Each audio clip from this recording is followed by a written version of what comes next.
আজকে না প্রচণ্ডই মিষ্টির ক্রেভিং হচ্ছিল। আমি এমনিতে অতটা মিষ্টি খেতে পছন্দ করি না, কিন্তু মাঝে মাঝে খুব ইচ্ছা করে খেতে। তাই আজকে দেখলাম বাড়িতে গাজর ছিল, তাই ভাবলাম গাজরের হালুয়া বানাই। এমনিতে অন্যান্য বছরগুলোতে শীতের সময় গাজরের হালুয়া হয় আমাদের বাড়িতে, কিন্তু এই বছর সময় আর সুযোগের অভাবে করা হয়নি। তাই ভাবলাম আজকেই বানাই। গাজর আছে, দুধ আছে, সবই আছে, তাই বানাতে লেগে পড়েছি। যেমন ভাবা তেমন কাজ।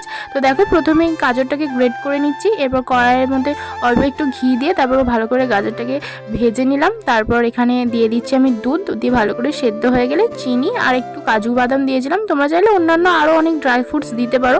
এরপর ভালো করে সেদ্ধ হয়ে গেলে ওপর চিনি দিয়ে দিয়েছি। তারপর চিনিটা ভালো করে গলে গেলে এরপর দিয়েছি আমি এখানে গুঁড়ো দুধ আর একটু থিকনেস করার জন্য, আর একটু ঘন করার জন্য এখানে কনডেন্স মিল্কও দেওয়া যেতে পারে, কিন্তু আমার কাছে ছিল না, তাই জন্য দিইনি। আর স্মেলের জন্য দিয়েছিলাম এখানে এলাচের গুঁড়ো। আর আমি না একটু শুকনো শুকনো পছন্দ করি, তাই একদমই জলটাকে শুকিয়ে নিয়েছিলাম। তো খেতে দারুণ হয়েছিল। তোমরাও অবশ্যই একবার বাড়িতে ট্রাই করো। দেখা হচ্ছে নতুন ভিডিও।